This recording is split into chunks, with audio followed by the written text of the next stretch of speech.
My name is Andy Van Bever. Welcome to the Voice of Reason. I'm joined by Travis Kirkendall, Alex Ellison, newly re-elected Pike County prostituting. Wow, prosecuting So attorney. that's what's going on, huh? Yeah, congratulations, Alex. Welcome to the show.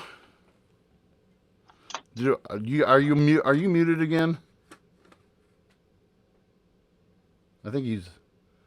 I You know. can't. Huh? Yeah, we can hear you now. I think. No. Yep.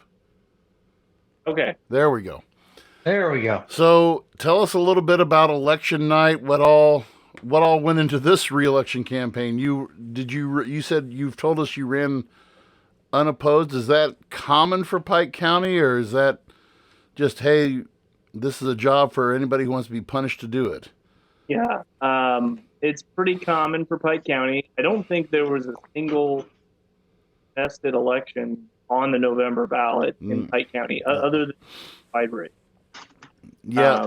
So, at least in Pike County, if there are contested races, they take place in the primary, Right. not in the general. Right. In particular, Republican primary. Yeah. And so, no, but I was lucky. I didn't have a primary opponent either. So I think in general, this job is one most people don't want. Well, we can't go into details, but hey, thanks for cleaning up Louisiana City Police Department. We appreciate that, and we'll leave it at that.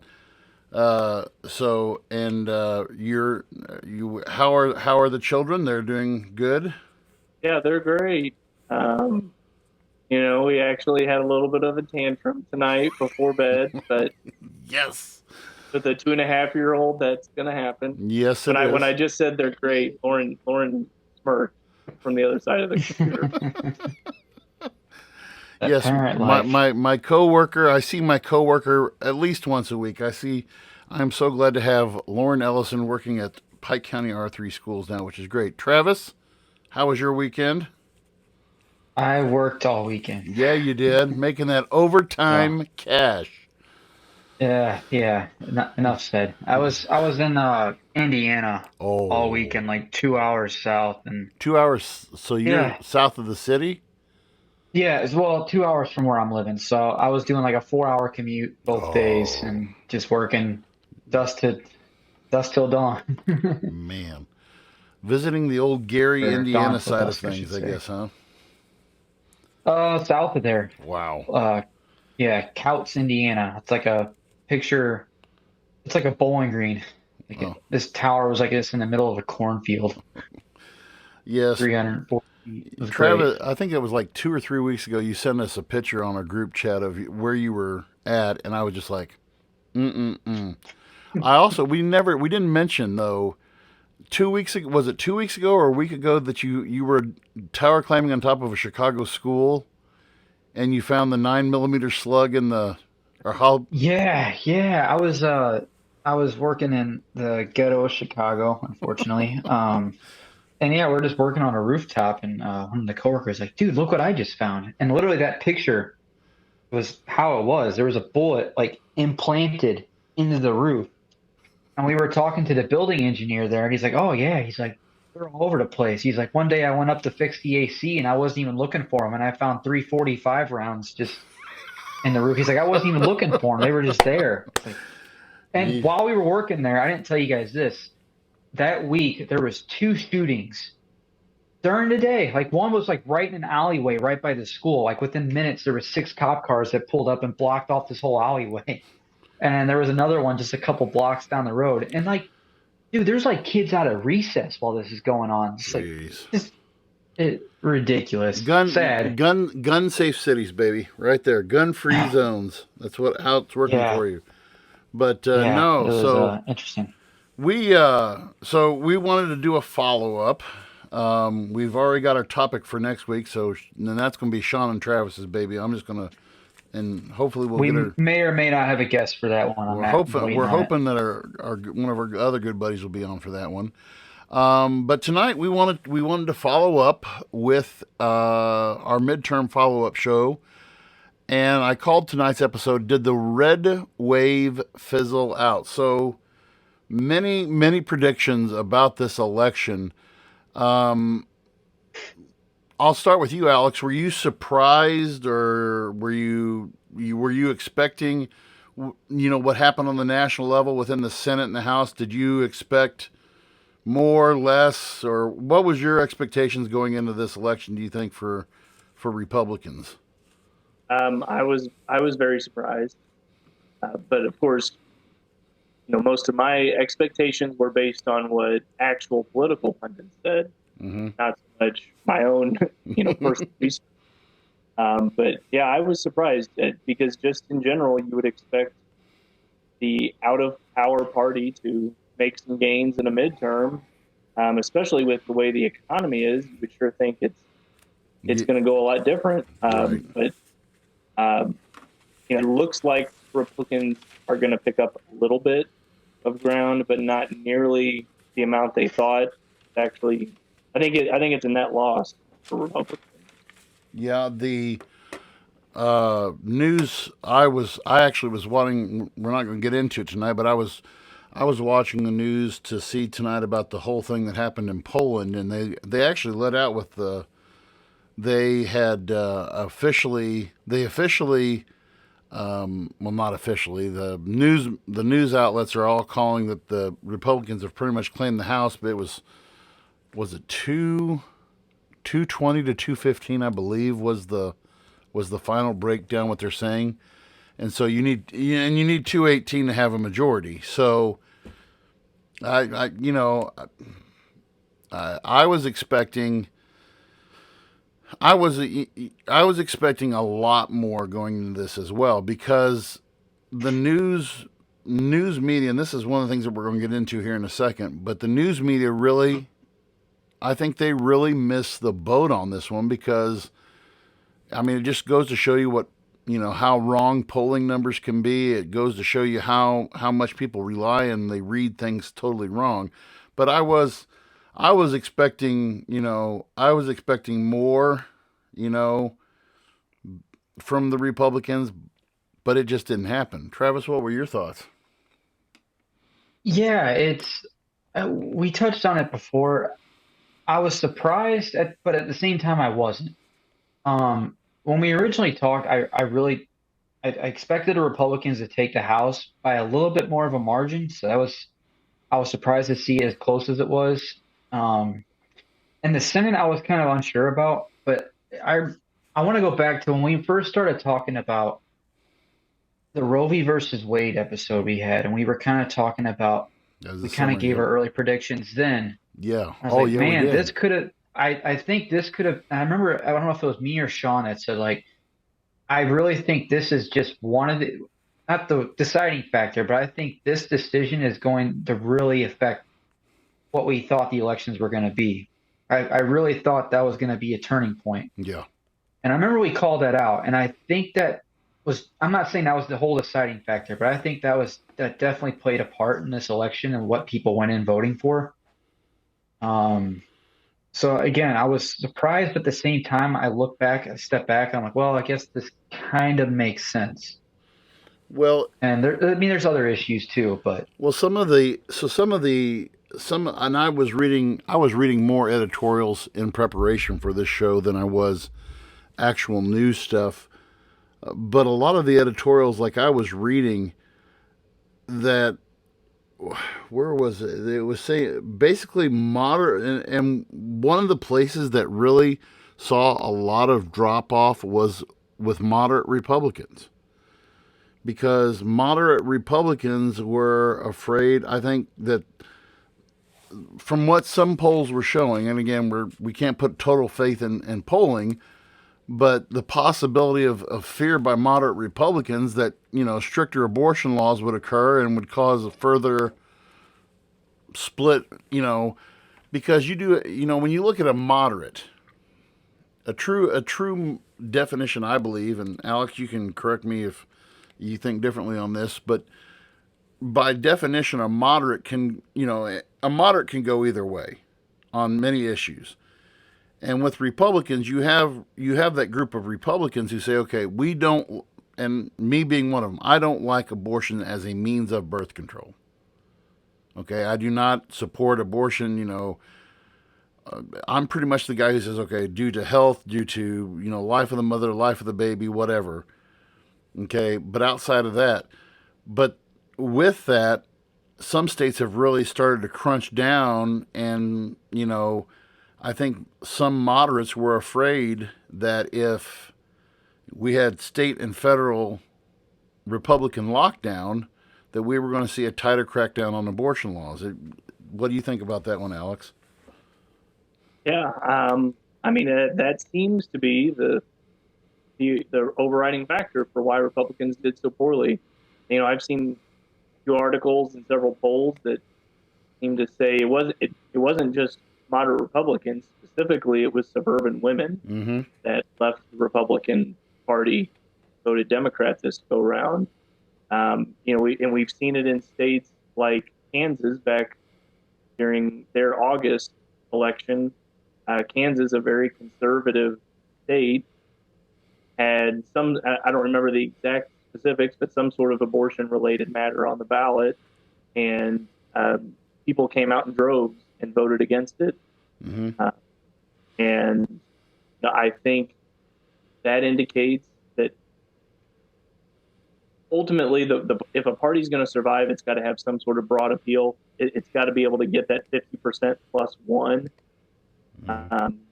And so that might mean you have to compromise on some of your values. Does that mean you compromise on your core beliefs? No, but I think it's probably time for the Republican Party to either face reality, either look at making a change in your platform, or you're just going to be a minority party for the time being. Foreseeable, yeah. And I found an interesting fact that since World War II, the movement toward the opposition party of the presidency has averaged gaining 26 seats, whether that be, combined Republican or House and Senate. Okay. And usually they gain 7 points in the national popular vote when the next election comes around. Okay. When the presidential approval rating of said opposition is below 50%, the shift tends to be greater historically. Okay? So the question that a lot of people are asking is why didn't it happen? We had an unpopular president. Joe Biden's at what, 44% right now approval rating? 42, 44, somewhere in there. We are now officially in a recession. Okay. And, but what does it come down to? It comes down to a lot of things that and I saw this again and again and again and again, and a couple of them one of them was in a conservative news source that stated that Republicans have a blemished national image in a lot of people's eyes because of, we hate to keep on going back to January the 6th, but January the 6th is even if it was the far righters, the Proud Boys, the, what are they called, QAnon, all those guys, it's still going to come back to that event, I can't. There's a lot of things that, you guys said, women voters. Women voters are the biggest in swing voters. Yeah. And why men, this is an interesting discussion that I've had with my students before. And tell me what you guys think about this. Men tend to vote loyally to a party. Statistics have shown party loyalty lines are stronger among men than they are women. Women, and we saw this in this election, women will take the time investigate, look at the issues, and they will vote on the issues. Do you guys agree, disagree, or what's your thoughts on that? Yeah, I think women are issues based. So what it boils down to, whether it's abortion, whether it's in some cases it might be education, it might be crime, but women are issue based voters. I think men, for whatever reason, I'm not a psychologist, I couldn't begin to guess really, but for whatever reason, men seem to be more about winning rather than focused on issues. Mm-hmm. I would say that what Alex said, and also I would say, and again, I think it's a question of psychology, like he noted, but men maybe tend to vote more based on their morals and beliefs as opposed to maybe more of an ideology voting as opposed to like specific issue based, if that makes any sense. Mm-hmm.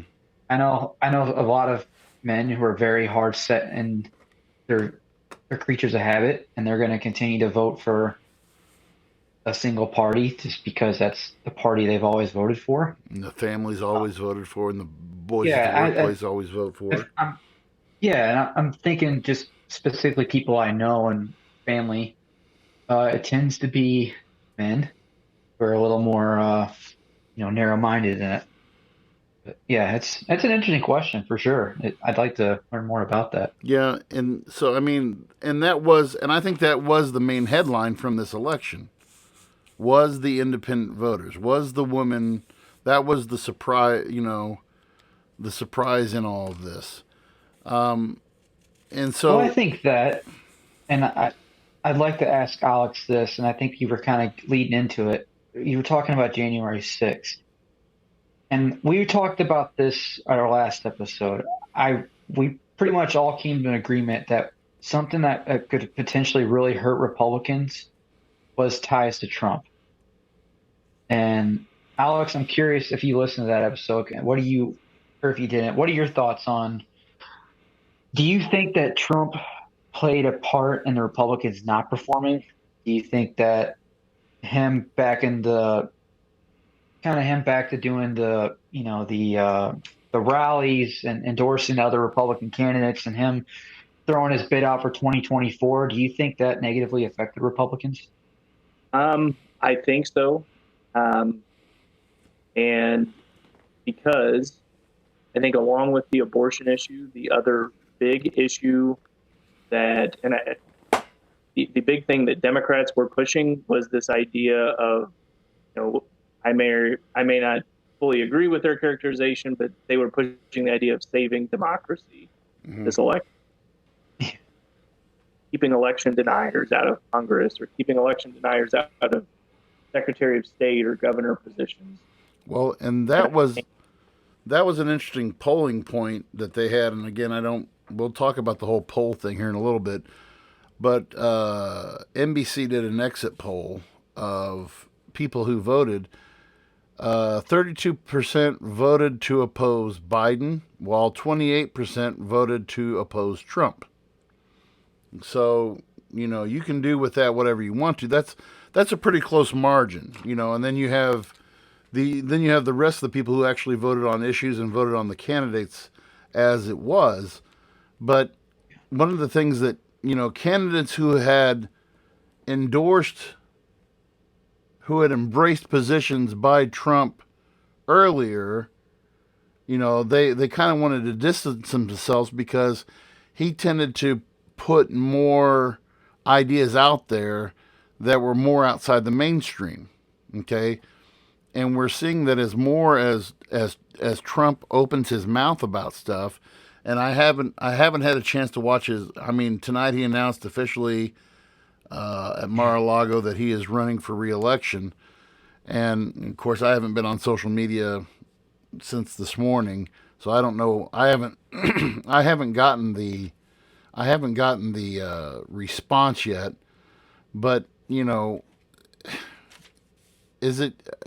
is he kind of like the I kind of want to go with what you're saying there, Alex. Is I think that he's the albatross that is hanging around the Republican Party neck now, because when you listen to the stuff from the January 6th hearing, of the actual video of Kevin McCarthy calling the president, trying to send messages to the president, man, you need to get this January. You need to get these people out of here.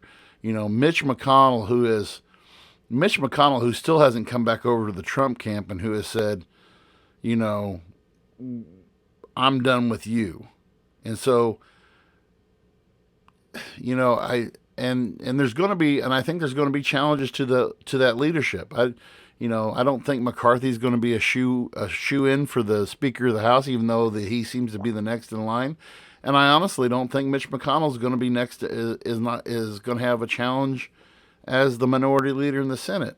So I mean, I it depends on who's going to get in there. Are you going to get more Republican apologists, or are you going to get more Trump loyalists? I think is going to be the big question. I can't. Yeah, I would agree. That's a good way of wording it, because obviously I would say the Republican Party's pretty lost in a way. I don't know. It feels like they're just they're trying to find themselves as a party pretty much right now with the whole, like you said, your apologists or like your MAGA Trump, whatever you want to call those supporters. I don't know. I really think the Republican Party really needs to sit down and reevaluate everything. Who are we as a party? Who do we stand for? What do we stand for? What are our morals and values? What do the people that we represent want? I really think, and I think all politicians need to get back to that. What do our people want? What do we stand for?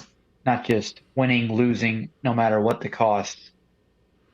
It's all about the votes. Alex, what's your thoughts on that? Yeah, I agree. And it's really scary for me about. I mean, one, I am a Republican. I am a conservative.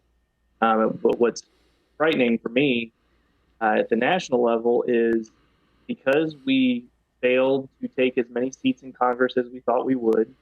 We now have this very thin margin of majority, which only highlights those on the fringes as being more powerful. Because before, in a hypothetical where if we had a 30 or 40 seat lead in the House, the Lauren Boeberts and Marjorie Taylor Greenes of the world, Mm-hmm. the speaker could just shut them in a corner and forget about them for a couple of years. But now he needs their votes in order to get anything passed, because he's still going to need a majority. Every Democrat's going to vote against whatever the Republicans try to pass. Yeah. So you're going to be relying on Marjorie Taylor Greene vote yes on legislation. Well, if she's that deciding vote, she's going to milk it for all it's worth. She's going power grab big time. Yeah. So I think that's only going to make the Republican Party get even further into disarray. I think the best chance that the Republicans have is to hopefully a strong candidate for president emerges in the near future, and they unite behind that person, and maybe he or she will provide some clarity as to what our party platform really is. Well, Who do you think that is, Alex? Do you have any people you've been kind of paying attention to? I mean, I think Ron DeSantis is an absolute juggernaut. If he wants the presidency, it's his. I think in 2024, he seems like a strong leader. Seems very principled in his conservative ideals, and seems to have none of the personal baggage that Donald Trump has. Well, do you think that this announcement tonight? Well, I mean, I think you don't have to be the head oil change guy at Jiffy Lube to figure out that he waited to do this announcement in DeSantis's backyard. A week after the midterms. I mean, I think that already Trump is going on. He's going into attack mode. I'm going to, if Ron DeSanctimonious, as he calls him, if Ron DeSanctimonious, I've got secrets I'm going to release on him. I've got things I'm going to release on him. And to me, Trump is already going into, he's already going into this mode of, I don't want to say bullying, but it's just like he wants to make DeSantis look to be, because he sees him as, like you said, Alex, DeSantis. To me, DeSantis is the new face, the new head of the Republican Party, whether he wants it or not. And people are looking. I think people are going to look to him as a sound choice for the Republicans, because he's going to bring.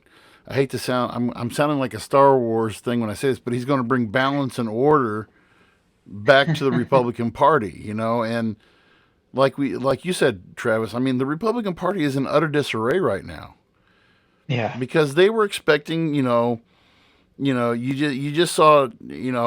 Whatever, for whatever reason, Ted Cruz is still hanging on to Donald Trump's coattails. I thought Ted Cruz was smarter than that.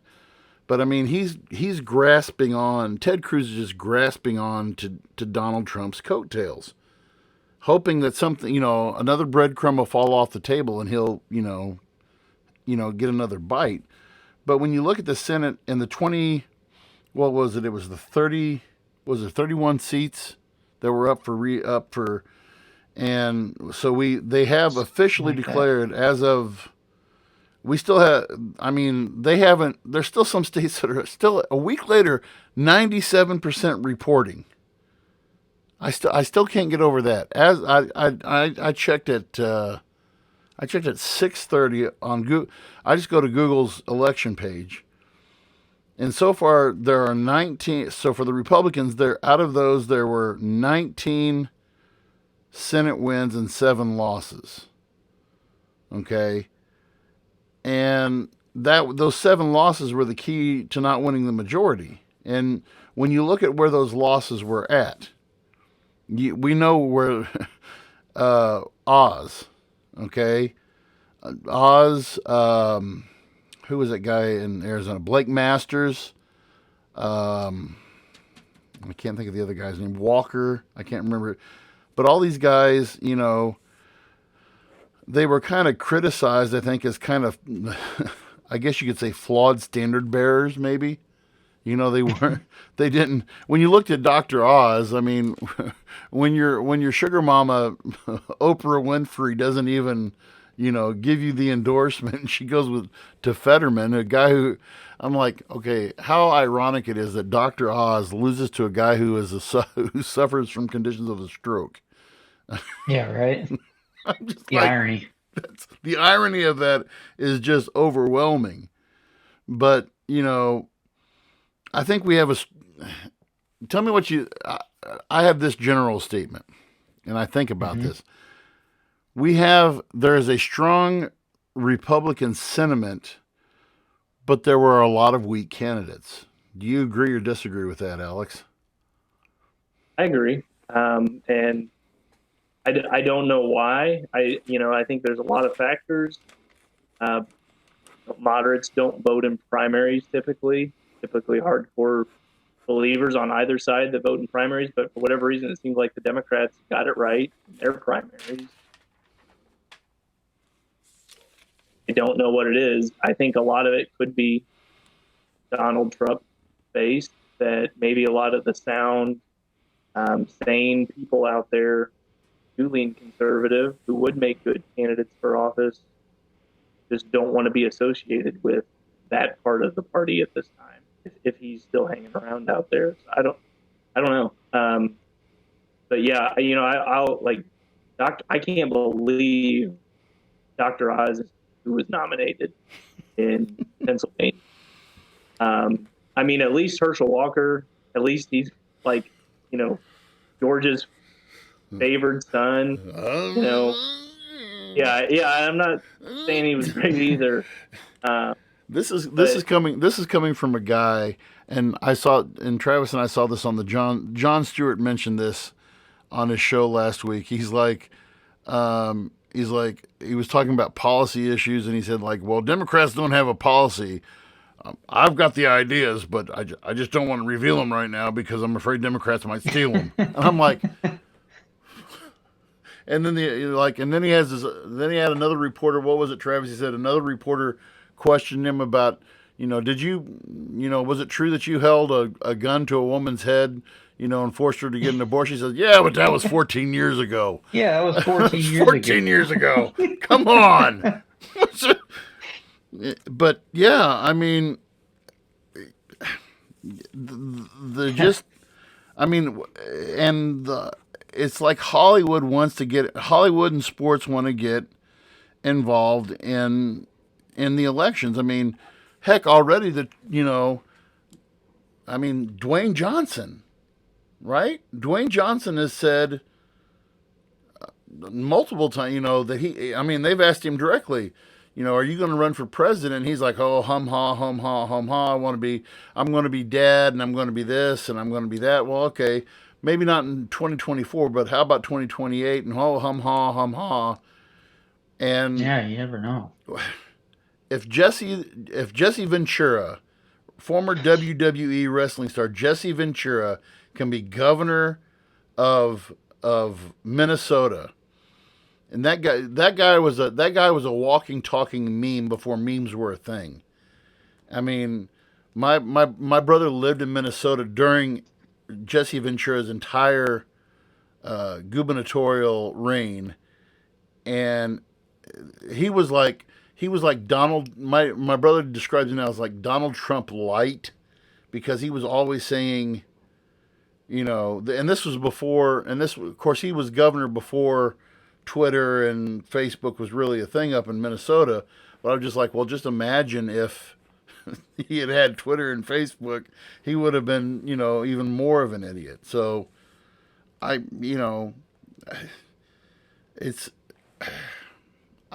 and I want to move on to this.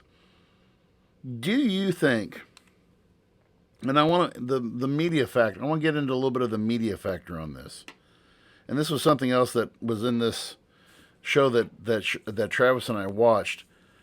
The media really made this, and I think the way that Jon Stewart put this was, they made it into a high stakes political simulation done by the media to do this whole, what do you want to say, make us feel like we're on the verge of civil war, that we're all going to go out, we're going to have mass abortion, we're going to have mass crime and all this other stuff. And I mean, really trying to hype the people up. What is your guys' take on that? 100%. I mean, we were talking about this before. The fear mongering of both sides has just been ridiculous.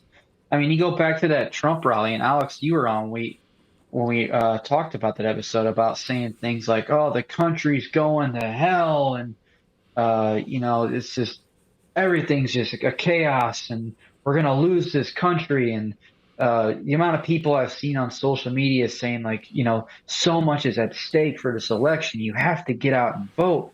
Never mind what you believe in. Just vote for this party. You have to vote for this party. So much depends on it.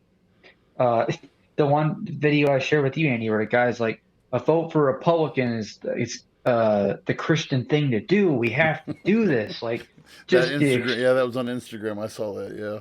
And I've seen it on both sides, and I really think a lot of people, whatever side of the spectrum they're on, I really think most people are seeing this for what it is, and that it's bullshit.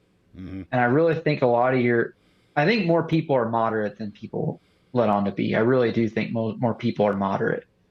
And again, I think that's why we saw more people vote on issues that the media didn't see, or that the parties didn't really see them being the deciding factors. I really think the media and Republicans and a lot of politicians really missed the mark on what people actually wanted. Alex, Alex, what do you think? Yeah, I mean, I completely agree. I don't know how many times I've watched CNN or Fox News, well, particularly Fox News, but you see it on CNN too.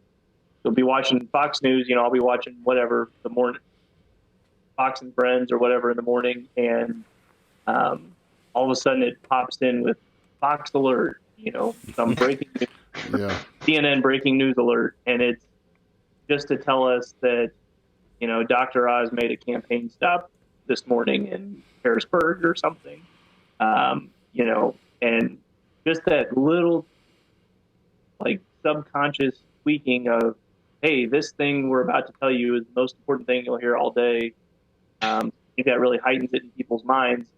But that's just the subconscious stuff. Then you've got the overt stuff like Travis is talking about, where people are literally using terms like civil war or the end of democracy as we know it. And that goes, I mean, I think that That was majorly a goes big one. for Democrats. I mean, this was painted by a lot of people as if the Republicans take the House and the Senate, this is the end of democracy as we know it. Mm-hmm. I don't think that was going to be the case. I don't think the Republicans were going to institute a fascist authoritarian regime if they got into power. So the media is not helping. But I think unfortunately, and there may be no way to fix it, but unfortunately, when news becomes entertainment and entertainment is money, they have to up the stakes. Otherwise, we're going to stop watching.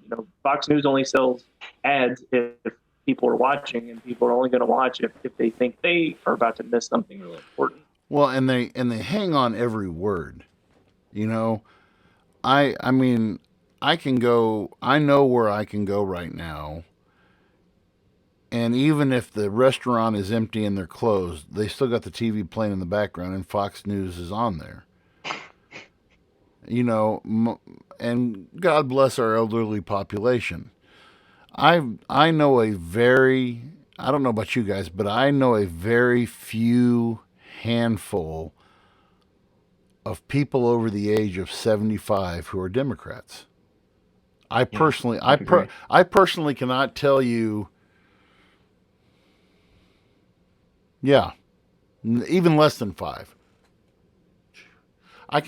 Three. I can name 3. I can name 3 people I know over the age of 75 who are Democrats. And they're all on my wife's side of the family and the second, and people who live up there in Chicago, Travis. I mean, those are the 3 that I know. They're all from Chicago. And this whole thing, and I guess it's just a matter of where you live. And I'll bring this point up. As a side note, I didn't mention this in the opening, but this last week we had our youth and government program, the Missouri YMCA, along with there's 38 state YMCAs throughout the United States who do what's called it's youth and government. It's called kind of like your government simulation.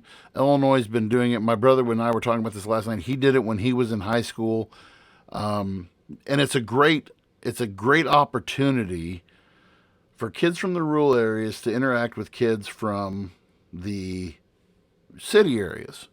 And we primarily see a lot of the kids who come to this conference, especially from St. Louis, your St. Louis University High, your Jorge Jesus, the Westminster Academy, all of these high dollar academies coming in there. And then you have your other, Francis Howell and all these other, and you get this blend of kids. And our conservative kids get to go down there and interact with kids of the other side of the aisle. And it is refreshing to see some of these kids. I got to witness, so there was this girl from this one delegation that's near a neighboring district of ours, and she was very, the whole gender fluid thing, the whole, for women's rights to choose. And she was talking to a kid from SLU High, highly conservative, highly Catholic, highly everything. And what was refreshing to me was they had done this bill on abortion. It was on the floor of the mock Senate, and they were going back and forth. But it was kind, and it wasn't biting, it wasn't ugly. And at the end of the debate, after everything we were all clearing out of the room, and those guys were standing there you could just tell by their body language that they were relaxed.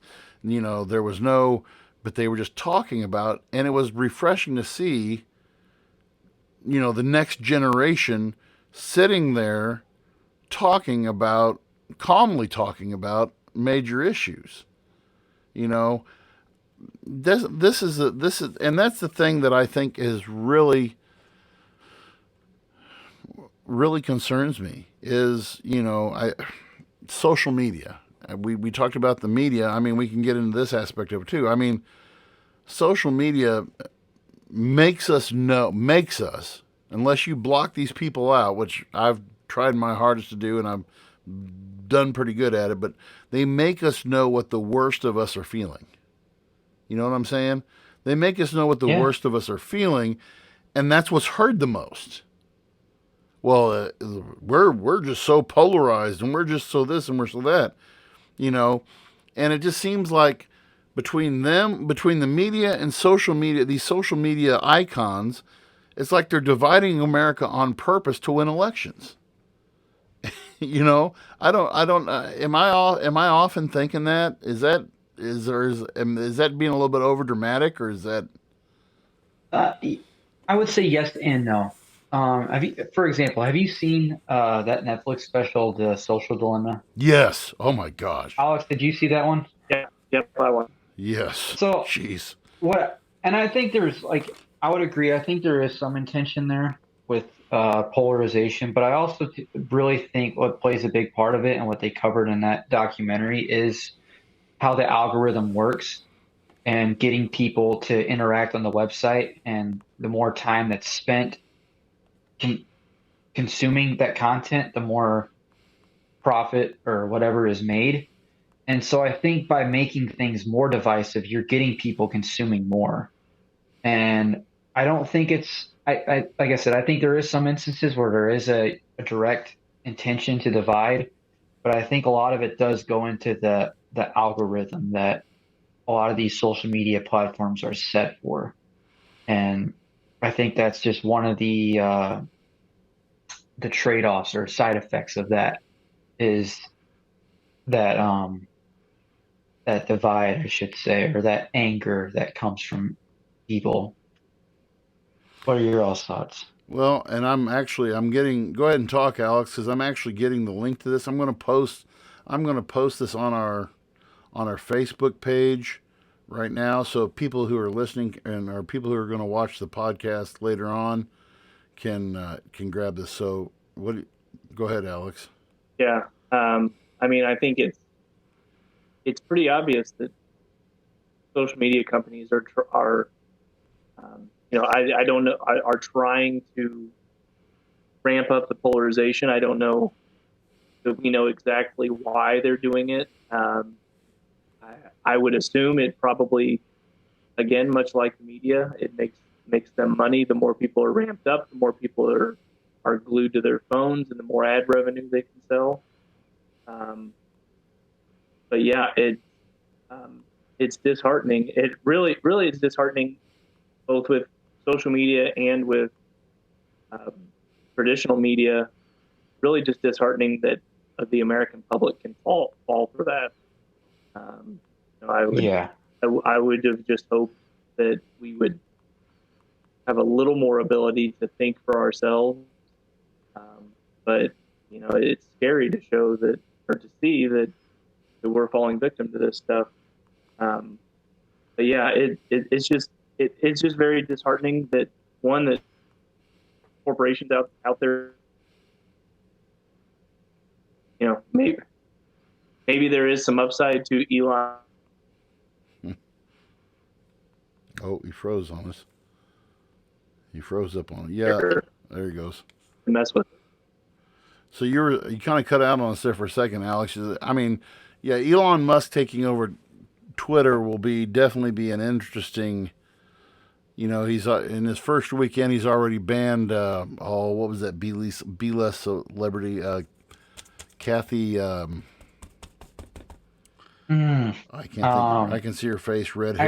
I remember reading about this though, yeah. And I mean, so, but when I look at, and I'm okay. So if you go to our Facebook page, I'm just posting this right now. and this is not just a little bit about this movie, The Social Dilemma. This is not a conspiracy theory film. I'm just going to put that disclaimer out there right now. This is, I would say, at least 40 to 50 former employees of Facebook, right? Who come out and I like, forget the number, but yeah, it was just, it was a lot of people that worked on the original algorithms and design these websites. yeah. And these guys, I mean, and then when Mark Zuckerberg goes before Congress, I mean, they show the footage of this in the movie. I mean, in short, basically saying that the AI has gotten so advanced that it's it's literally thinking and developing on its own. And the immediate thing that comes to my mind when I see this is, okay, Terminator and iRobot. Okay, two things that I don't want to happen. Matrix. The Matrix, oh yes, definitely the Matrix.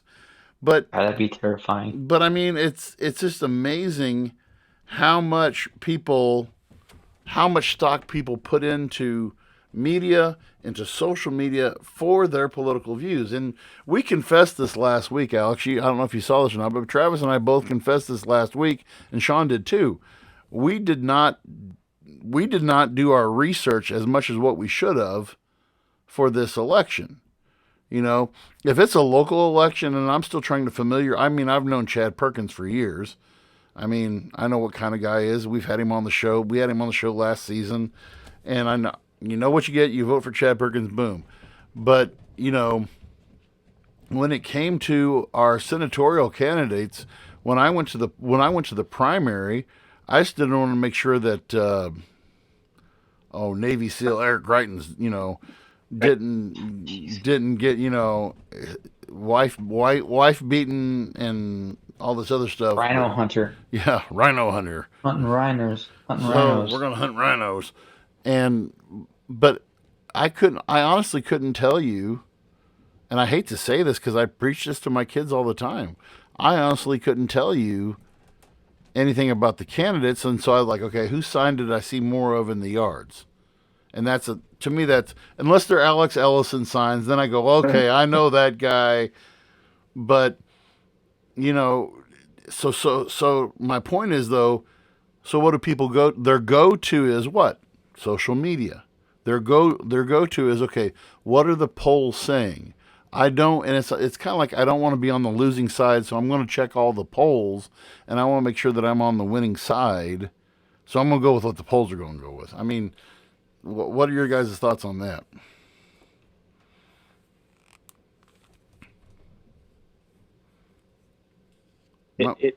I tend to know quite a bit about the candidates, but that's because I'm very much a nerd when it comes to this kind of stuff. I mean, I was a political science major. You know, I get into this, yeah. But it's tough, especially, even for this general election, we had 5 constitutional amendments on the ballot in Missouri. And outside of the pot amendment, I bet most people didn't know what any of the others really meant. And even with the pot amendment, it was like, it's like a 30-page document. Really? You know, you can't tell me that everybody read the 30 pages before they voted on it. And then you, at the end, if you remember, at the end of your ballot, you see the like 10 judicial candidates that you're just voting to retain them or not. And if you don't retain them, then most of those names, I'm a lawyer, and I've never heard of most of those names. I only knew one name on the ballot, and that was Mylan Berry. That was the only one I knew. So yeah. Judge Barry is a great guy. So yes, he is. And so it was. It's tough. And I don't know how you fixed it. I don't know if it's that. I don't know if that's an inherently American thing. I don't know if other countries struggle with the same thing. But it's tough to know everybody on the ballot. Did you? One thing I never did check to see, did the push for the Missouri Constitutional Convention, did that pass or not? No, it failed. Okay, because I was just like, oh heck, well let's see history happen for the Uh, whatever the fit the I what was did the it? same thing. I voted yes. I was like, I know this will be absolute chaos I just if this wanted to. happens. I'd be like that meme of that guy just sitting there eating popcorn in the theater. I just want to sit there and just watch it happen, because we are currently operating under it's either 1946 or 1948 Missouri Constitution. I can't remember if it's 46 or 48, but that is the one that we are currently we have. So we had the one that admitted us into the Union. We had, I think we had two after the Civil War, and then the fourth one was after it was in 1946, 48, whatever it was. So I was like, hey, why not? Let's just. And if you've ever looked at, I mean, the Missouri Constitution isn't like the U.S. Constitution 30-minute read. It's kind of like we get these from the Secretary of State every other year. They're a red book, and they're about yay thick, you know, which is nothing compared to RSMO. The Missouri Revised Standards, I think, takes up an entire freaking library. The website is just ridiculous on how long it is, but yeah, that was something else. Um, One other thing I wanted to get at too, where you mentioned our local guys. What impact do you guys think of this is going to have with these key states that you mentioned? Now you mentioned Kansas, Alex, earlier as turning from red to blue, as far as which that hasn't happened in a long time in Kansas, but Arizona, Oregon, Pennsylvania, Wisconsin, Michigan, um, and Nevada. I don't know. I still don't know if they've decided Nevada, because Nevada was so close to calling the governor races. When you look at the whole picture, though, was out of the 1, 2, 3, 4, 5, 6, 7, 8, 9, 10, 11, 12. So 12 states had governor elections. Okay, Democrats took 9, Republicans took 3. So, what impact do you guys feel that what kind of bearing is that going to have on this next election cycle, do you think? Hmm. I, I really think Republicans lost a lot of momentum with this election. Hmm. And I'll be honest, unless are we talking federal, or are we talking like local I level think on this I question, think or I just think overall? we need to look at Because just right now, what I'm seeing, 100% if Trump tries to run, I don't see Republicans getting the presidency. no. I think that's totally going to split the Republican vote, and too many people are going to be against that, and they're going to vote to not have him get in, whether they like the Democrat or not. I mean, Well, we saw that with Biden. It's not that people loved Biden; they just didn't like they didn't Trump, and like that's why Trump. Biden got the vote. So yeah, And do you? I mean, I, the thing that I worry about more than anything else, and I've stated this on the show before, that if Trump does not get the nomination, he's going to pull a Teddy Roosevelt. He's going to up and walk out of the convention, and he's going to split the Republican Party wide open. That's my greatest fear right there. And whoever the Democrats have in there, I mean, you could throw Mickey Mouse in there and he'll win the election.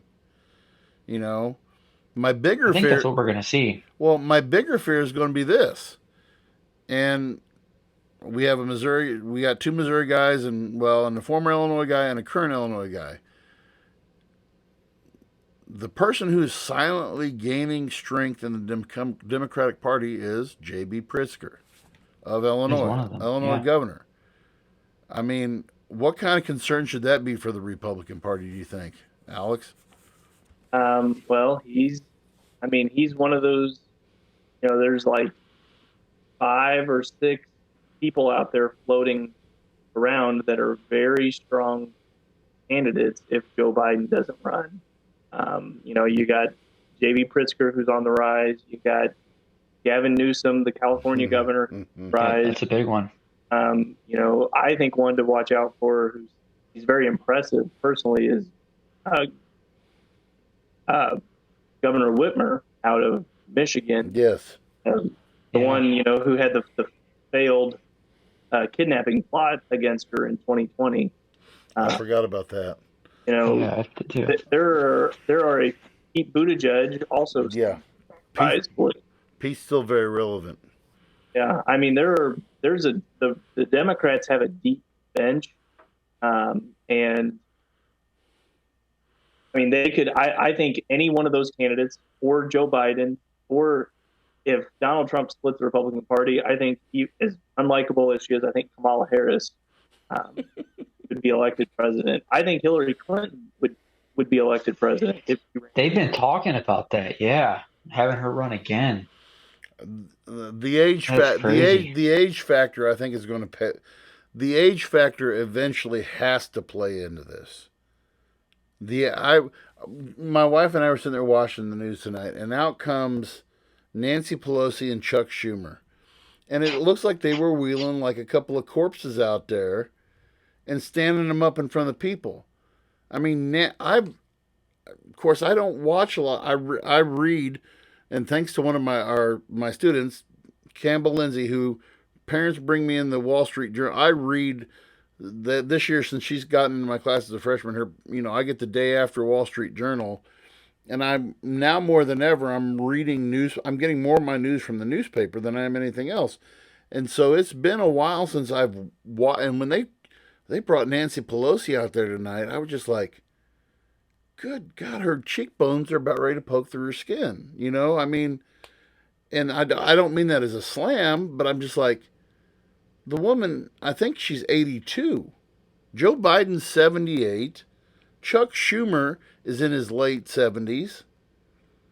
Kevin McCarthy's considered a young pup in the 50s. You know? Yeah.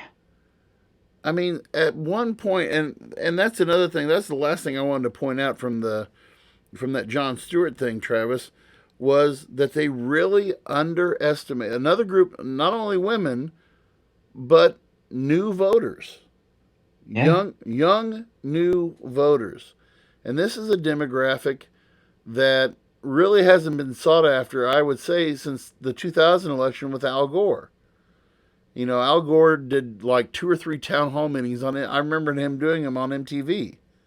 I remember recording them and playing them in class, and the kids in my class at the time were just like, this guy's a clown, because he was trying to appeal to younger voters. But this young demographic, and like I said, being at YAG this week, there are those kids there's some kids who don't give a rip. Just give me my paycheck, give me my can of Busch Light, and let me sit down and watch my evening episode of Pornhub and go to sleep. I mean, but yet you still have some of those kids who are, and I spoke to a group of kids this weekend. I just said, you guys are the future. You guys are the ones who have to finish up and fix up this crap show that we've created, my generation, the generations before us. So, Yeah, it would be nice to see a younger generation enter into politics. I really think it's what the country needs overall. Is we just need some fresh blood and we need new people. well, It's like, the candidate that you say that the candidate from I gotta look up this guy. It is officially the youngest guy ever elected to Congress. He's 25 years old because 25 years old is the age requirement for candidates. Representative, but he actually won his seat. What was his name? But he was from Florida, and I was really surprised to see. I was encouraged to see that. Let's see, where was he from? Maxwell Frost. So this is he was 25. Will be the first Gen Z member of Congress. Progressive activist Maxwell Alejandro Frost will officially become first Gen Z member of Congress after winning his race to Florida's 10th district. And he's central Florida, Frost defeated Republican Calvin Wimbish, age 72, a retired Army Green Beret and conservative activist. Okay. I'm right here. He's playing a big role in like unions improving healthcare, housing, and wages, which I think those are big. I would say that's more in line and more in touch with the people. I think those issues are really, especially the younger generation. I think those are big things right now. Yeah, and they said he was a top organizer for March for Our Lives, the anti-gun violence group formed in response to the Parkland school shooting in 2018. He centered his campaign around issues especially important to young voters: ending gun violence, addressing climate change, protecting abortion rights, and supporting Medicare for all. He actually, and I, not knowing, I would love to have seen what that 72-year-old guy's response was to him. Well, look at this young kid, you know. But I mean, Alex, how old were you when you first ran for prosecuting attorney? Well, so I was 27 when I got elected. So, Yeah. what are the, other than having a law degree, what were the other requirements for being prosecuting attorney?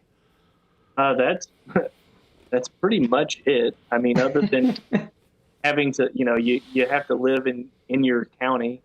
That's pretty much it. So it doesn't take a whole lot. Well, and I know Chad Perkins is in his 30s. I think he's in his mid 30s as well. But Ron DeSantis is 44 years old. He's younger than me. Wow. I think that's a great age. You want to talk about young president. blood? Ron DeSantis has the young blood. Ron, my brother. That's unfortunate. I agree with Alex. I really, I'm not 100% on board with him, but like some of the stuff I've seen him, he seems like a pretty good candidate for president. Like, well, and I'm just curious. I want to see this stuff that Trump says he's going to roll out of the closet on DeSantis. Yeah. I remember seeing that. It is what it is. But come what may, and I can honestly say this, and I'm confident in this fact. I was also confident back in the election 2020, but we did see democracy carried out. The will of the people did occur. Even though I was reading yesterday that Donald Trump is already contemplating lawsuits in Arizona and Pennsylvania, saying that those elections were rigged, of course. And what's weird about it is neither one of those candidates are even saying anything. They're just like, yeah, I lost. I lost. So, something to keep your eye on. Something to keep our eye on. Anything else? Gentlemen, we're at the end of our time. That went fast. It always does. Alex, thanks for coming on, man. Yeah. We really appreciate it. We always like your insight on things, and congratulations again on getting reelected. Yeah. Yes, yeah. Yeah, you're welcome. And I do want to say, earlier we were talking about, Dwayne Johnson maybe running for president. I will say, if anybody named Dwayne is going to be elected president, it better be President Dwayne Elizondo Mountain Dew Camacho. Might have had to see Idiocracy. Oh my gosh. That's a great reference. That is a great reference. Yeah. Everybody else go out and look it up. You'll get it. So anyway, thank you, Alex, for joining us. Please join us again next week. We're going to be, like we said, we're going to be talking stuff that's out of my wheelhouse. I'm going to actually sit back and let Sean and Travis drive next week. So, and I know it's more Travis. Travis is Mr. Investopedia. This is a topic I've been wanting to touch on for a while now, and now we have a lot of news that's given us a reason to really hit on it. And you guys are going to educate me next week. I'm going to do some light reading. I know Travis throughout the week will probably be sending me stuff, but definitely want to tune in next week. So please share us. I've kind of got some ideas tossing around for next year. We're episode 34. So we're getting close to wrapping up another season. We're only 18 weeks away from season 2 wrapping up. It's hard to believe that. But That is hard to believe. it is because of you guys. Please share. I was looking last week too. I know I'm rambling a lot, but I was looking last week at our demographics. We picked up new listeners in two new foreign countries last week, which I still am baffled at how that happens. But thank you for our foreign friends who are listening to us wherever you are. Please share. Please share the podcast. Please share. Like us on Facebook. Subscribe to us on YouTube. One of our goals that we have, as we were talking about, becoming bigger influencers on YouTube requires us to get 1,000 subscribers, and we're at 40. So we need 960 new subscribers on YouTube. If you're not following us on YouTube, please head over to our YouTube page and subscribe for us there, and share us, and click the like button and all that good stuff over there too. For Travis Kirkendall and Alex Ellison and our absent Sean Phillips, we want to wish you a great week, and we'll see you next time.